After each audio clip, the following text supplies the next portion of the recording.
Are we excited? Amen! God is good All the time! all the time. God is good! Inulit ko lang yung...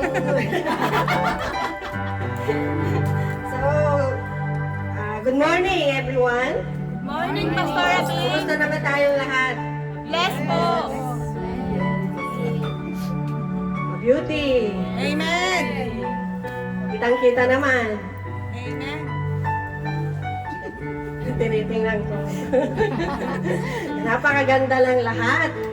Glory to Amen. God! Amen! So, ano bang ating iniisip ngayon? O, ano ba yung mga iniisip natin sa ating buhay? Marami? Magagandang bagay? Amen! May dinugtong kasi ako sa title ko na huwag nang mag-isip ng mag-isip. Mag-isip tayo pero mga magagandang bagay. Amen! Say, I love you, Jesus! I love you, Jesus! Thank you, Jesus! Thank you, Jesus! Kailangan muna natin gisingin ang ating sarili kasi minsan nakakaantok yung mga itsura makita pag parang yung sabi ng nag-welcome sa atin. Pero ano lang, kailangan lang natin ng warm up. Amen! Kasi nga sabi ng narinig ko, pag nag-start tayo na excited, yung yung the whole time natin ay magiging excited na wala nang antukin. Pero pag nagsimula tayong boring, so the whole time, boring. At walang ganon, amen? Amen. Lahat ng tumatayo dito ay excited. Inig ay excited. Kasi umakyat na tayo nagpagod na tayo umakyat, tapos pumunta ka dito para lang Mag-imon.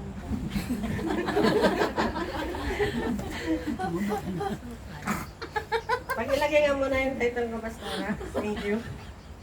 So, ang tanong ko kanina, ano ba yung ating iniisip? Huwag mag-isip ng mag-isip. Huwag nang mag-isip ng mag-isip. Ito tayo sa stillness and steadfastness in the Lord. Alam natin yan sa Psalm 46 verse 10, yung ating pinaka-theme verse. Pero may kwento lang ako sandali. Sa mundong ito, napakaingay, di ba? Amen! Lahat ng bagay, politics, mga nangyayari, mga digmaan ng Iran, Iraq, tapos yung eroplanong Crush. Air India. Kaya ngayon napakaingay ng mundo, kanya-kanyang haka-haka. May mga safest airline na ngayon na nakikita. Yung safest ship noon, anong nangyari? Siguro naman ay napanood natin lahat for many years, yung Titanic. So, ano ba talaga ang safest sa mundong ito? So, yung kwento ko bago ko makalimutan ay may 4 na nakasakay sa isang maliit na eroplano. Private. May isang pilot. Medyo baguhin ko na lang to Kasi siguro narinig nyo na dati o kayo nabasa. May isang pilot, missionary, medical doctor, student, scientist, teacher. So nagkaroon ng technical failure yung eroplano.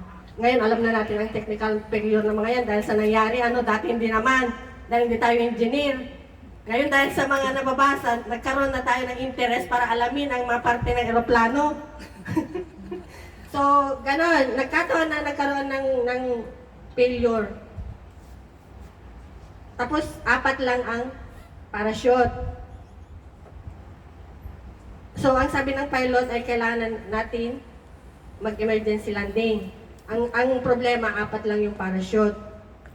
Huwag na natin isipin kung bakit 4 lang. Isip tayo ng isip Bakit naman 4 lang? 5 sila. Dapat sobra-sobra. Yung ganun, dapat ang isip natin, di ba? Huwag na tayong mag-isip ng mag-isip Tapos yung unang lumundag, yung piloto. O, isipin ba natin? Bakit naman yung piloto ang unang lumundag? Isip na naman. Bakit? Nauna siyang lumundag. Naiwan na lang yung 4. Ang sabi ng teacher, mahalaga ang kanyang buhay kasi marami siyang tinuturoan ng mga estudyante. So kinuha na niya yung parachute, lumundag na siya. Ang scientist naman, sabi niya, ako yung pinakamatalinong tao sa mundo. kailangan ako ng mundo. So, agad-agad, kinuha na niya yung bag, lumundag na. Ngayon, naiwan na yung medical doctor at yung missionary. Ang sabi ngayon ng missionary, matanda na ako. Marami na akong nagawa para sa Panginoon. Maybe it's my time. Kaya nangyari itong bagay na to. So, dahil bata pa yung medical student, yung natirang parachute, sa kanya na.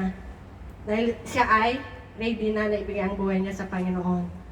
Pero anong nangyari? Siguro alam niyo na. Kailangan nabuhay. Kasi syempre. Mali! Hindi kayo nag-iisip eh. Sabi niya, huwag nang mag-isip na mag-isip. Yung arrogante na scientist na akala niya siya na yung magsasalba ng buong mundo dahil sa sobrang arrogant niya, instead na maging steadfast, stillness, bag pala ng estudyante ang nakuha niya, namundag. So, may dalawang natira para sa missionary at sa yung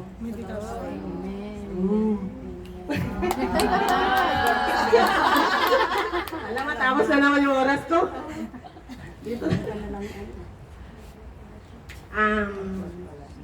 Hindi na ako magpipray kasi mamaya magpipray naman na tayo. Napaka-anointed naman yung ating opening prayer eh.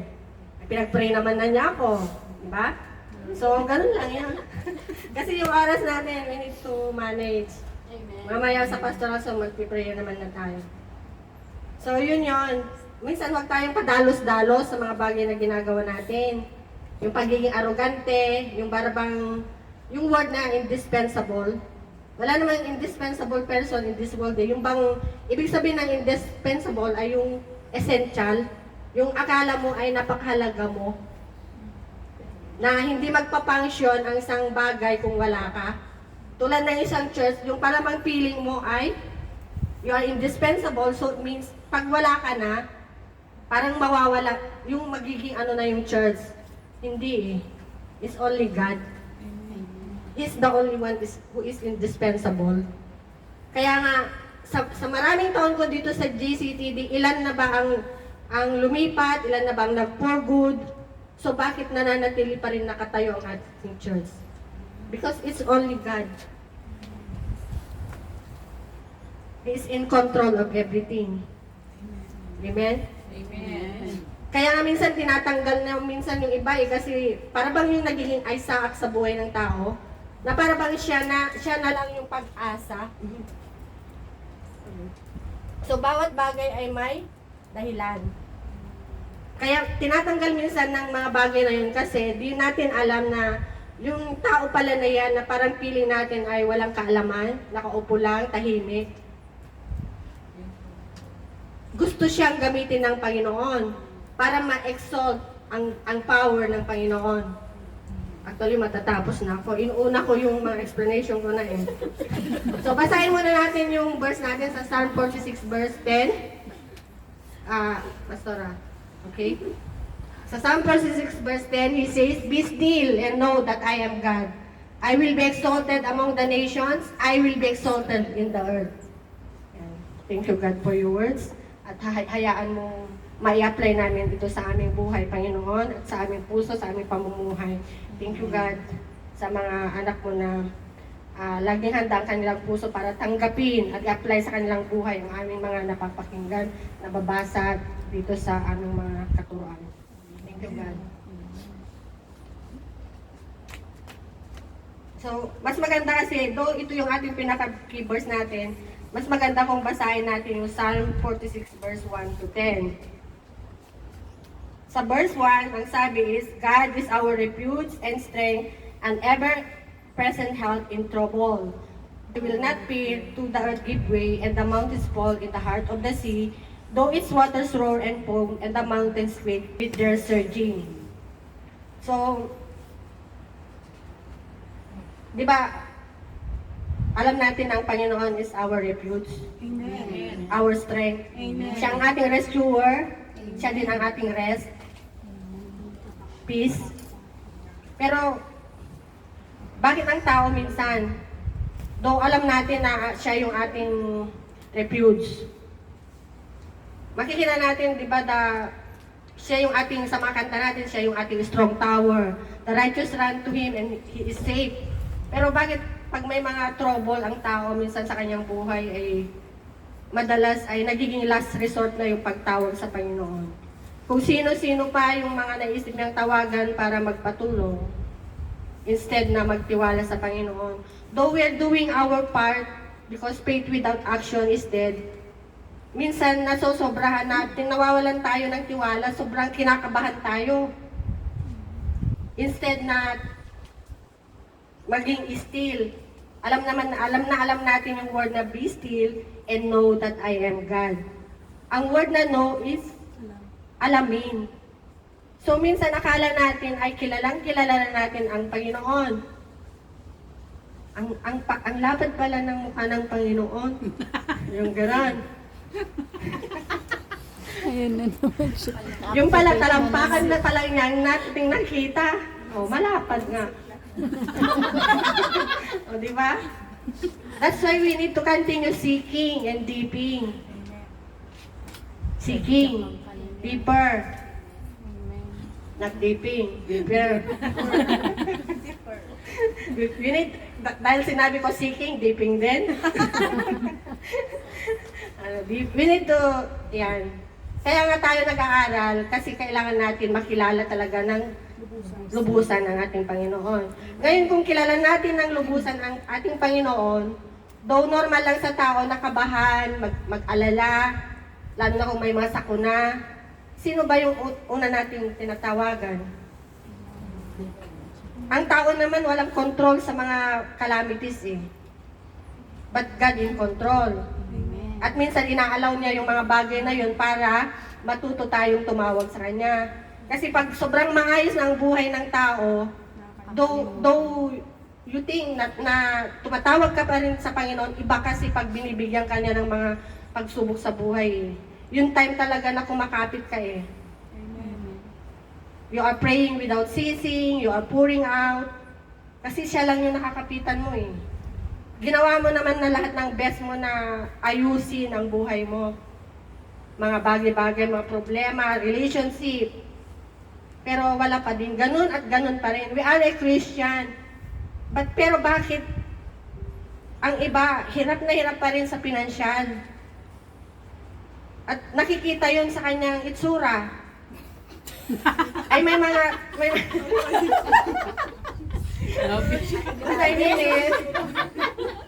may mga tao na walang pera pero masaya pa din. Ang ibig ko sabihin, may mga tao na dahil wala ng pera ay nakikita niya sa itsura na lungkot na. Amen? So, we need to be calm. Sometimes we need to be quiet and reflect. Yan yung ibig sabihin ng sa verse 1 to 3. Yung kailangan, alam natin kung sino yung ating tinatakbuhan, huwag takbo ng takbo kung saan. Kung natrap ka na sa isang bagay, sa mga problema mo in the spiritual, wala ka nang mapuntahan, harapan, likod, kanan, tumingala ka na lang, di ba? Amen? Amen. Kasi wala na eh. At ilang beses na bang nangyari sa buhay natin yan? Hindi nyo pa ba naranasan? Ako many times. Wala nang way. Inuulit-ulit ko yung mga bagay na pagkakamali ko sa buhay. So, ano nangyayari? Pero tiwala ko sa Panginoon na tutulungan niya ako, kaya natutulog na lang ako minsan. Pag-gising ko, ayos na pala. Kasi wala na ako. Inaamin ko naman na nagkamali na naman ako nun. Lalo sa pinansyal. Sobrang magastos ako. Ngayon wala naman pala ako ibili ng pagkain ko. Yung mga simpleng bagay. Okay, gastos na lang gastos dito. Nagkaroon ng emergency sa Pilipinas. Siyempre, di mo maamin na nasobra mo yung kagastos dito na wala ka man lang savings. So ano yung gagawin mo? At, alam ba, wala ka nang mahiraman. Natawagan mo naman na lahat. Isa-isa yung kwento mo. Sa bawat tao, di mo alam, nag-uusap-usap din mga yan. Pino-forward ang mga message mo. So, pag wala na talaga, di, ano bang gagawin? Malangan naman. Huwag pa kamatay, tulad ng mga ginagawa ng iba. Kasi nga, hindi nila nakilala ang Panginoon. Pero tayo na nakikilala, minsan nagugulat tayo, bakit sila pa? Lahat na nga ng bagay nasa kanila na, ang yaman na nila. Pero, bakit nabalitaan na lang na lumundag? Akala niya siguro dahil sa yaman, superwoman. Pero only God, di ba? Alam natin, God in control of everything, mga sakuna. Basta tayo ay mag-pray lang, Lord, spare our family, I believe in you. Kino-confess natin yon. Maski ang tingin ng iba ay para tayong timang, tayo ay alam natin kung sino yung kinakausap natin. I believe in you, Lord, hindi mo babahin ang aming bahay, yung ganun-ganon. So nakikita natin, we are safe in the hands of God. At sa maraming bagay, hindi lang sa sakuna o kayo, alam niyo na yun. Hindi ko na kailangan pahabain. Dito sa mag-isip. Paano na kayo mag-isip?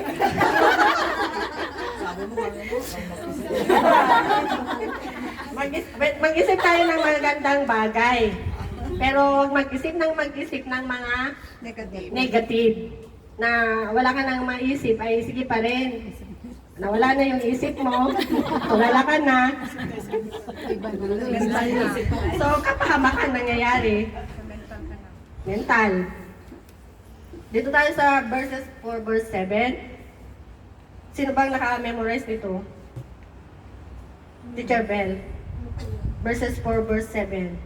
Itong whole chapter ng Psalm 1 to 10. God is my refuge. Okay. Sa susunod na. Sa verses 4, verse 7, there is a river whose streams make glad the city of God, the holy place where the Most High dwells. God is within her, she will not fall. God will help her at the break of day. Nations are in uproar, kingdoms fall. He lifts his voice, the earth melts.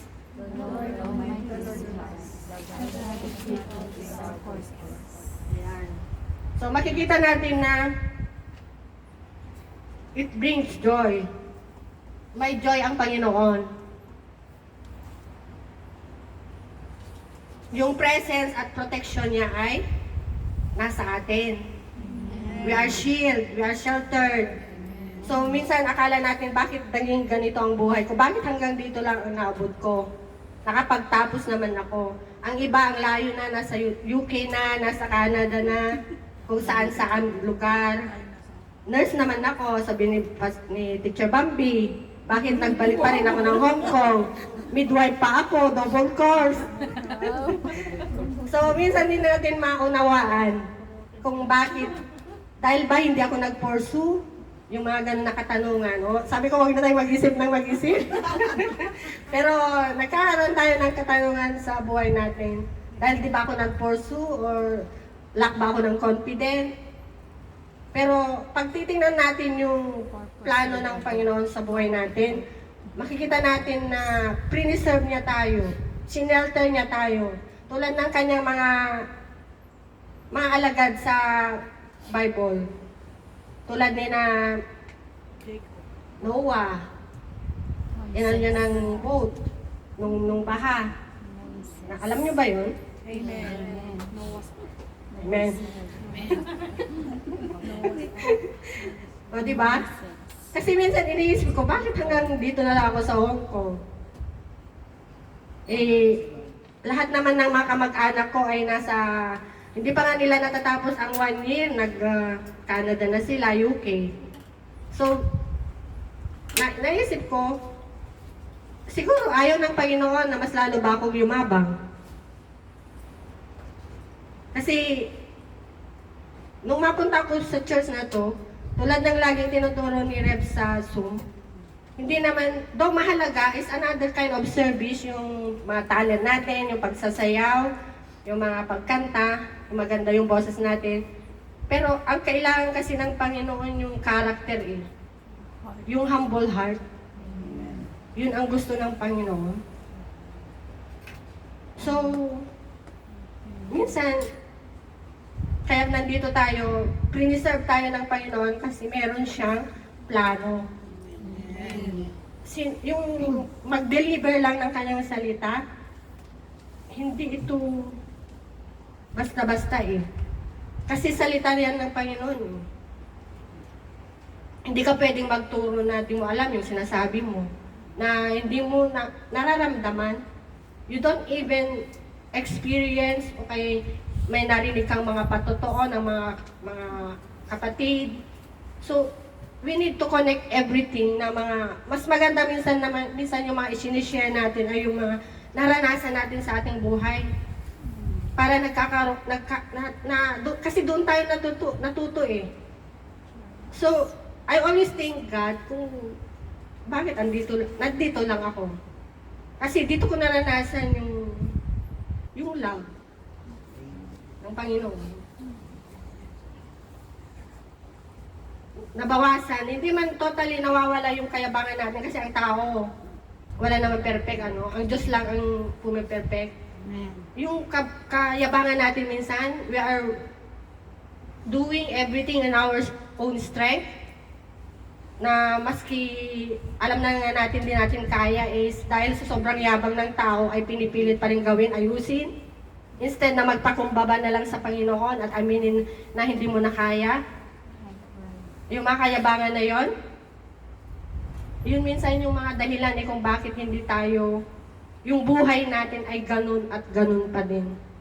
Though we are already attending church for many years, nag-aaral, in times na nakaka-encounter tayo ng mga problema, ang dali nating panghinaan ng loob.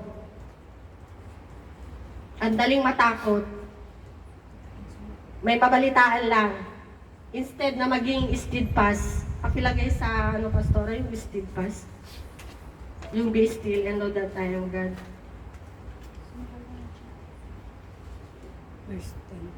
Ang taong nagtitiwala sa Panginoon, do normal lang sa tao na natatakot. Takot ka ba sa katabi mo?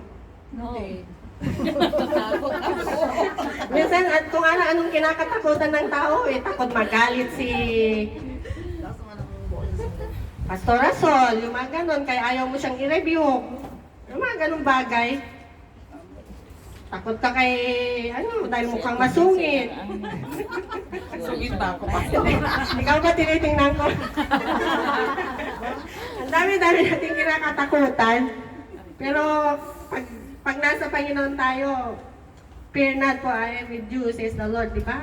Maganda kasi yung marami tayong alam na salita ng Panginoon eh. Kasi in times na nakaka-encounter tayo ng mga any circumstances, trouble, hindi na pwedeng bakla-baklatin mo mag-search ka muna sa ano na ba yung pananggalang dito sa kabakong ito?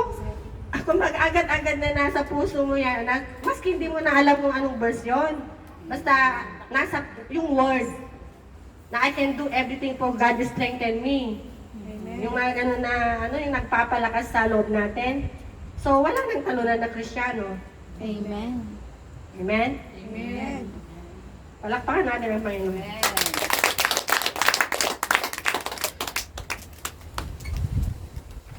Sa 8 to 9,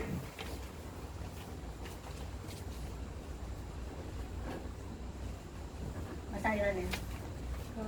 Come and see what the Lord has done. The desolation has brought on the earth.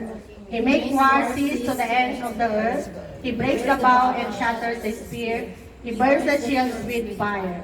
He says, be still and know that I am God. I will be exalted among the nations. I will be exalted in the earth. Thank you, God. So, ang Diyos ay may power and authority. Pwede niyang pakalmahin ang anumang unos. Either mga nature na mga sakuna, siya lang ang may control. Though ang tao dapat may wisdom din. Diba, ang tao na nagpapatayo ng bahay niya na yung madaling lipad ng bagyo.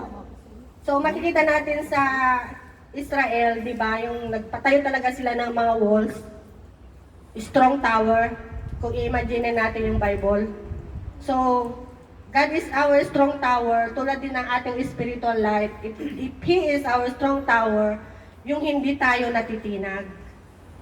Maski anuman yung mga bagyo na dumarating sa ating buhay, nananatili pa rin tayong nakatayo. Kasi alam natin kung sino yung ating tinatakbuhan. Eh. Pag pagod na tayo, kanino tayo magpapahinga? Di ba kay Panginoong Jesus? He is our rest. He is our rescuer. Hindi ibang tao magre-rescue sa atin. Siya. Siya mismo. Pag pagod na tayo, lumalapit tayo, sa Kanya tayo lumapit. Di ba ang aking pamatok ay magaan? Pag maalala natin yung mga verse na yon, ang dami-dami. So, bakit minsan parang may mga Christian pa rin na parang talunan? Yun ang tanong. Sino ba talaga ang naghahari? Balikan ko muna pala si Jacob. Nasaan na yung may God of Jacob, Pastora? God of, bakit si God of Jacob pa, sabihin natin. Samantalang si Jacob ay nandaya, dinaya niya si Esau, kinuha niya ang kanyang birthright. Bakit God of Jacob pa? Hindi na lang God of... Yun, parang gano'n. God of Moses, God of Jacob. Ito yung verse ko, God of Jacob. Kung maalala natin si Jacob, nung nakaplano, nagtago siya for many years. Ang dami niyang struggle sa buhay. Nagtago siya for many years. Tapos nung time na bumalik siya doon, kabang-kaba siya. Lalo na nung malaman niya na marami ng tauhan si Esau. Yung isip niya ay, so hindi siya makatulog. Nag-struggle siya. So, there is a man, kumbaga parang angel. Nakipagbuno siya, nakipag-wrestling. Ano ang nakakatuwa pag binabasa mo yung Bible? Parang minsan di mo maintindihan pero may kanang wisdom sa Panginoon. So nakipag-wrestling siya, bitawan mo na ako, sabi ng angel. Kasi magdamag na silang nagre-wrestling. Ayaw niyang bitawan. Tapos inano ng angel yung tagiliran niya. Tapos ang sabi ni Jacob, hindi kita bibitawan hanggang hindi mo ako ibibless. So, di ba ganun din tayo? Dapat hingin natin sa Panginoon yon. So, na-realize ni Jacob na nakipagbuno siya sa Panginoon. Si God yun. Nakipagbuno siya. Yung struggle natin, mga minsan sa buhay natin. In our spiritual. Pinipilit natin yung gusto natin gawin with our own strength. Nakikipagbuno tayo. Wala na nga tayong magawa, sige pa din. Mas lalo tuloy nababaon tayo o kaya napupunta sa kadiliman. Pero kung mag-surrender na lang tayo, o kaya tulad na Jacob nga, hingin natin sa Panginoon, may bless tayo. You are our rescuer, our rest. May refuge. So, ang ganda-ganda. Anong pangalan mo? Sabi ng angel. Tinanong pa yung pangalan niya. Yung Jacob o Jacob. Mula ngayon, ang pagiging pangalan mo na ay Israel. Binago niya ang pangalan ni Jacob.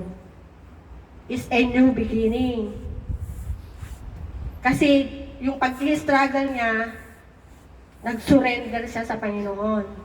So, maganda ang naging bunga, di ba?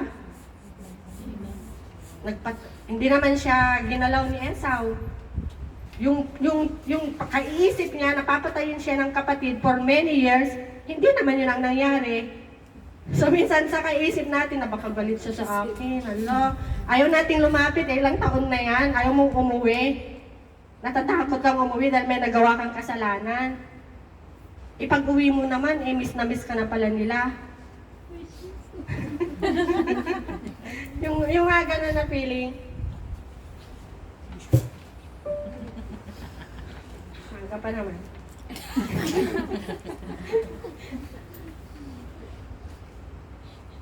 Wala na. Ano na lang. Kasi na-explain ko naman na God is our refuge and strength. Fear not in the face of chaos. Nasabi ko na rin, divine presence and protection. God's sovereignty, ang baga may authority ang Panginoon. Call to stillness and recognition of God's identity. So tulad ng sabi ko, pag kilala na natin ang Panginoon, wala dapat tayong kinakatukutan. dapat yung tiwala natin sa Kanya ay buo. Though tayo ay mahina, siya yung nagbibigay ng strength sa atin. Amen. So, meron ba kayong natutunan sa aking share? Amen. So, alam na natin yung sabi ko, yung word na indispensable. May mga tao kasi na akala nila minsan ay sila na yung magaling, sila na yung matalino, yung parang yung scientist na hindi na magpapangsyon ng isang bagay kung wala ka. Halimbawa, taga-projector, akala mo ikaw na lang yung marunong, so dahil sa ganun na pakiramdam mo, na late ka, walang magpo-projector, meron naman. Nandiyan si Princess, yung mga ganung bagay. kaya nga minsan ay yung pagdating mo, nagulat ka, nagpapalit ka, nagpapa-importante ka, o pinalitan ka. May nasay na iba. O, akala mo ikaw yung song leader na kailangan ka ngayong araw, o sinadya mong nagpalit, pagdating mo, may ibang nang inasay. So doon na minsan nagkakaroon ng mga misunderstanding. Pero hindi mo alam ikaw din yung gumawa kung bakit ginawa yun sa'yo. Kasi if you have an assignment, dapat humble. Yung heart mo, you are excited to worship the Lord, ikaw ang worship leader. Wala yung pagmamalaki. Tingnan mo nangyari sa lumundag na scientist. Kamatayan. Ang nangyayari sa mga taong gano'n. Yung tingin sa sarili ay siya yung pinaka-importante, may sayad yun. Kasi ang Diyos lang ang nakakapag-save sa mundo. Amen. Amen? Amen.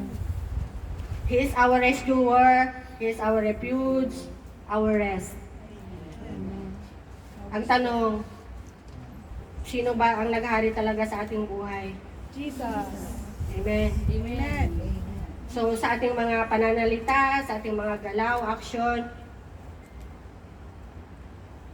He is really our King. Siya yung naghahari sa ating buhay. Dapat wala nang nakikitang ayaw magpagamit, may assign na magpastor, ayaw, maraming reasoning, baka mawala ako sa ganyan. Wala tayong pinapat naman, lahat tayo galing dyan. Naalala ko lang. Lahat tayo ay galing yan, dami nating reasoning. Takot tayong ma-assign mag-opening prayer. Practice tayo ng practice sa bahay. Dumating ang Sunday, nag-reason na, Sora, may inuubo po ako. Hindi natin na-overcome yung takot na ma-assign kasi first time natin nararanasan ito sa ating buhay. Pero kung ipagkatiwala, naranasan ko kasi lahat yan, kaya nasasabi ko naman. Pero, not to the point na hindi ako dumating. Dumating naman ako. May time pa na dahil sa, ko lumipad yung first time ko ma-assign na mag-exhort sa seminar. Ang exhortation ng seminar noon, bago service, 8:30 ng umaga. So, dapat napakaaga mo talaga. So, andun na yung isip ng isip. Sabi na, huwag mag-isip ng mag-isip. Ang aga naman. Paano kaya ito? Yung iniisip mo na kung paano ka makalabas ng maaga, magtatrabaho ka pa. Alas 5 ako gigising. Hanggang sa kaaral mo minsan ay dahil sa kayabangan mo minsan, gusto mo ma-impress yung tao, you're not impressing the Lord. Lumipad na yung topic mo, wala na.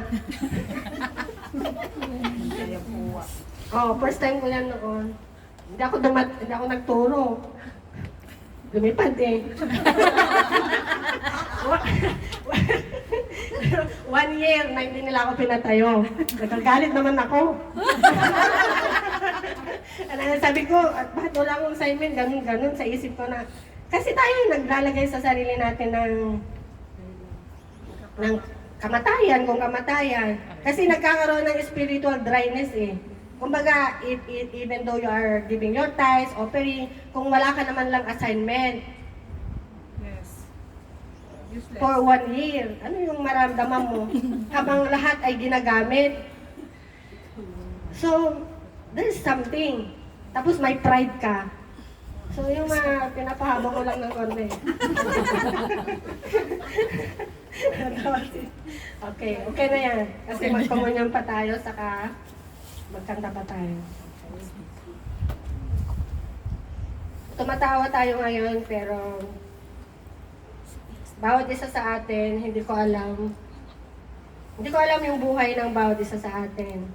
Hindi ko alam kung may mga pinagdadaanan tayo, mga struggle natin sa buhay, mga trouble. Mabuti man o masama, ang Diyos lang nakakaalam. Amen. Paborito ni Pastor Rolly yan. Namana ko yan kay Pastor Rolly. So, maybe ngumingiti-ngiti lang tayo dahil kalmado tayo. Pero in our heart, Gising. ay ang dami nating mga napagdadaanan. Amen. Pero dahil kilala natin ang Panginoon, ano ang sabi niya? Be still and know that I am your God. He is our refuge. Ulitin ko, He is our refuge. Siya dapat ang una nating takbuhan. Rescuer. Siya ang ating rescuer. Siya ating pahinga. Yan, kapahingahan. So pag naalala mo yung tatlong R na yan, lagi mong i-apply sa buhay mo. Amen. Instead na takbo ka ng takbo na di mo alam kung saan ka pupunta, tumakbo ka sa Panginoon. Amen. He is our strong tower. Amen. Sige, tumayo tayo. Punta tayo ng rescue.